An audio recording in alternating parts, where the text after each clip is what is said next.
شو يا سيادة العميد؟ من ساعة ما طلعت من السجن وانت مش على بعضك.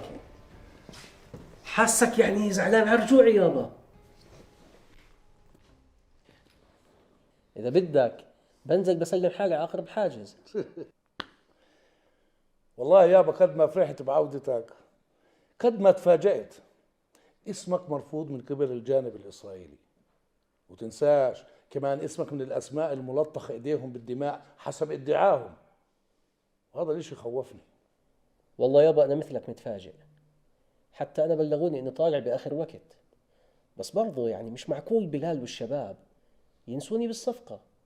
الإرث الفلسطيني بيحتم علينا نتناكل ونتوارث، مش بس الأرض وقضية القدس وحق العودة، لا وكمان قضية الأسرة. الأسرة أولوية عند كل إنسان حر وشريف. إن شاء الله يابا تتبيض كل السجون. إن شاء الله يا رب.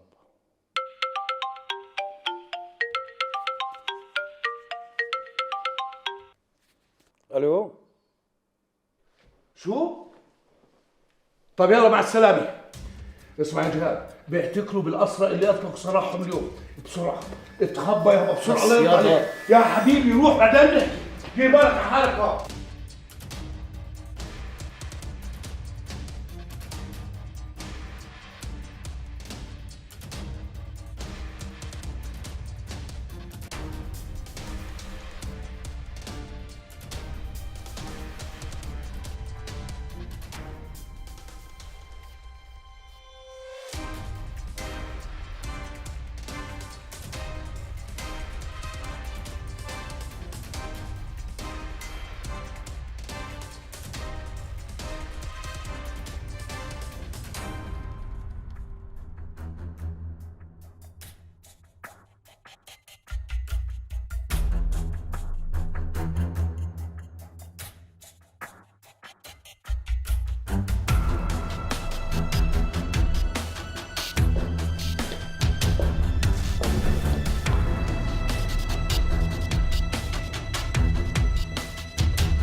توقعت جيتك، بس مش بالسرعة هاي يا أوري. هذه مشكلة كبيرة بالنسبة لي يا أبو جهاد.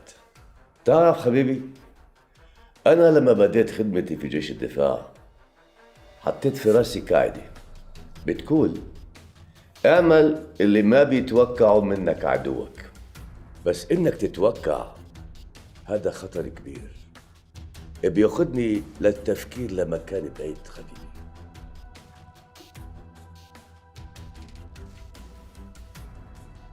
وين جهاد؟ صار بمكان بعيد أبعد من المكان اللي أنت بتفكر بيه.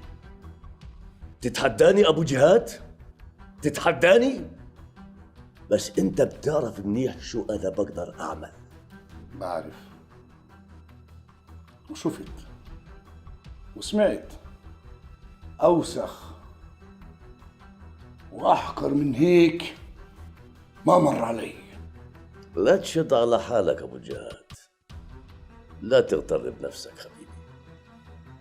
أنا بعرف إنه أنت هربت جهاد ابنك، بس يكون في معلومك إنه أنا بقدر أجيبه لو كان فوق القمر. إذا بتقدر تجيبه جيبه، ما حدا مانعك. على فكرة حبيبي، أنت قدمت لي خدمة على تبك من ذهب، وهذا التبك نفسه هو اللي راح أجيب لك راس ابنك جهاد عليه. بتهيأ لك عشم إبليس بالجنة.